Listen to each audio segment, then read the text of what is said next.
Hello everyone, welcome back to this channel. Hope you all are doing great and learning English every single day.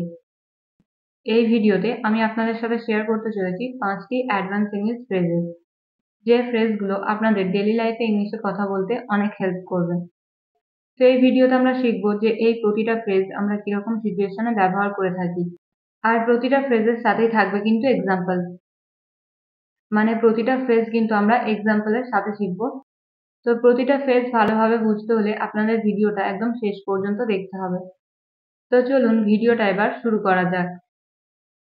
প্রথম ফ্রেজটা হলো do as directed. Do as directed এই ফ্রেজটার বাংলা মানে হলো যেরকম বলা হয়েছে সেরকম করো, বা যেমন বলা হয়েছে সেরকম করো। তো চলুন এই ফ্রেজটা দিয়ে এবার কয়েকটা এক্সাম্পল দেখা যাক, তাহলে আপনারা এই ফ্রেজটার ব্যবহার আরো ভালোভাবে বুঝে যাবেন। তো আমাদের প্রথম এক্সাম্পল, যেমন বলা হয়েছে সেরকম করো, বেশি কথা বলো না। যেমন বলা হয়েছে সেরকম করো, বেশি কথা বলো না। এই বাক্যটার ইংরাজি হবে don't talk too much, do as directed. Don't talk too much, do as directed. পরের এক্সাম্পল, যেমন বলা হয়েছে সেরকম করো, আমাকে জিজ্ঞাসা করো না। যেমন বলা হয়েছে সেরকম করো, আমাকে জিজ্ঞাসা করো না। Don't ask me, do as directed. Don't ask me, do as directed. যেমন বলা হয়েছে সেরকম করো, তাড়াহুড়ো করো না। Don't make haste, do as directed. Don't make haste, do as directed. এই সেন্টেন্সটাতে don't make haste এর মানে হলো তাড়াহুড়ো করো না।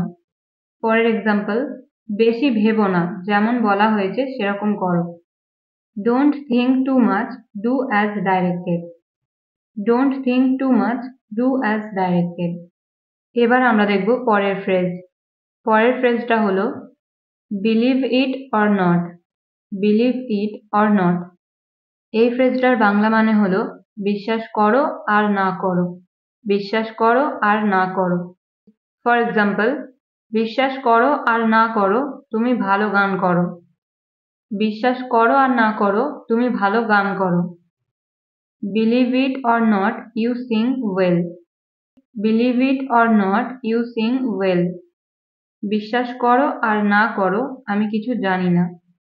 বিশ্বাস করো আর না করো, আমি কিছু জানি না। Believe it or not, I don't know anything. Believe it or not, I don't know anything. বিশ্বাস করো আর না করো, সে তোমাকে জানাবে না। Believe it or not, he will not inform you. Believe it or not, he will not inform you. বিশ্বাস করো আর না করো, সে একজন অভিনেতা। Believe it or not, he is an actor. Believe it or not, he is an actor. তো আপনারা দেখলেন যে এই ফ্রেজটা দিয়ে কত সহজে সেন্টেন্স বানানো যায়। So believe it or not এই ফ্রেজটার বাংলা মানে হলো বিশ্বাস করো আর না করো। আশা করছি আপনারা বুঝেছেন যে এই ফ্রেজটা আমরা কিরকম সিচুয়েশনে ব্যবহার করব, রাইট? তো চলুন এবার দেখা যাক 3 নম্বর ফ্রেজ। 3 নম্বর ফ্রেজ হলো অন বিহাফ। অন বিহাফ এই ফ্রেজটার বাংলা মানে হলো কারো পরিবর্তে। কারো পরিবর্তে।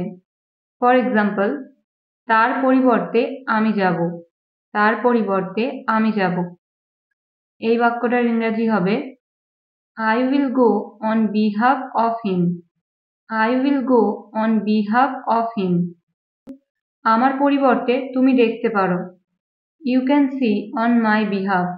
You can see on my behalf. তাদের পরিবর্তে তুমি এখানে আসতে পারো।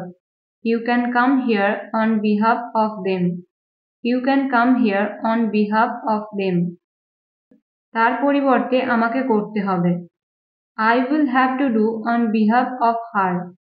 I will have to do on behalf of her. তোমার বদলে আমি এটা করছি। I am doing this on behalf of you. I am doing this on behalf of you. আমার বদলে সে এখানে বসতে পারে। He can sit here on my behalf. He can sit here on my behalf. এবার আমরা দেখব 4 নাম্বার ফ্রেজ। 4 নাম্বার ফ্রেজটা হলো হাই টাইম। হাই টাইম এই ফ্রেজটা আমরা তখনই ইউজ করব যখন আমরা কোনো বাক্যে বলবো কোনো কিছু করার এটাই সঠিক সময়, এটাই সঠিক সময় কোনো কাজ করার। সেই ক্ষেত্রে আমাদের ইংলিশে এই ফ্রেজটা ইউজ করতে হবে। ফর এক্সাম্পল, এটাই সঠিক সময় ভ্রমণ করার, এটাই সঠিক সময় ভ্রমণ করার। এই বাক্যটার ইংরাজি হবে this is high time to travel, this is high time to travel. এটাই সঠিক সময় আবার কাজ করার, এটাই সঠিক সময় আবার কাজ করার। This is high time to work again, this is high time to work again. এটাই সঠিক সময় টাকা সেভ করার, this is high time to save money, this is high time to save money. এটাই সঠিক সময় তাকে সবকিছু বলার, this is high time to tell him everything, this is high time to tell him everything. এটাই সঠিক সময় চাকরিটা পাওয়ার, this is high time to get the job, this is high time to get the job. তো আপনারা দেখলেন যে এই ফ্রেজটার ব্যবহার কত সহজ এবং আমরা কিরকম সিচুয়েশনে ব্যবহার করব। এবার আমরা দেখব 5 নাম্বার ফ্রেজ। 5 নাম্বার ফ্রেজটা হলো take someone for granted, take someone for granted মানে কাউকে খুব হালকাভাবে নেওয়া। It means to value something or someone too lightly, মানে কাউকে বা কোনো কিছুকে অনেক বেশি গুরুত্বপূর্ণ না ভাবা। তো যখন কোনো জিনিস আমাদের কাছে খুব বেশি গুরুত্বপূর্ণ না বা সেই জিনিসটার ভ্যালু আমাদের কাছে তত বেশি না, তো এরকম অর্থেই আমরা ইংলিশে টেক ফর গ্র্যান্টেড এই ফ্রেজটা ইউজ করব। তো চলুন এই ফ্রেজটা দিয়ে এক্সাম্পল দেখা যাক। ফার্স্ট ওয়ান ইজ তাকে হালকাভাবে নিও না, তাকে হালকাভাবে নিও না। তো এই বাক্যটার ইংরেজি হবে don't take him for granted, don't take him for granted. এটা তুমি হালকাভাবে নিও না, don't take it for granted, don't take it for granted. তাকে তুমি হালকাভাবে নিও না, সে অনেক বুদ্ধিমান। Don't take her for granted, he is very intelligent, don't take her for granted, he is very intelligent. আমাকে হালকাভাবে নিও না, আমি সব জানি, আমাকে হালকাভাবে নিও না, আমি সব জানি।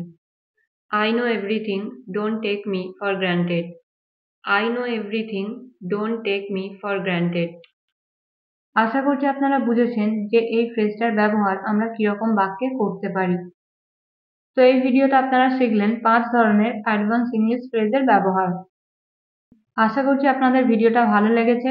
এবার এই ফ্রেজগুলো দিয়ে আপনাদের প্র্যাকটিসের জন্য কয়েকটা সেন্টেন্স আমি দিয়েছি, যেগুলো আপনারা স্ক্রিনে দেখতে পাচ্ছেন।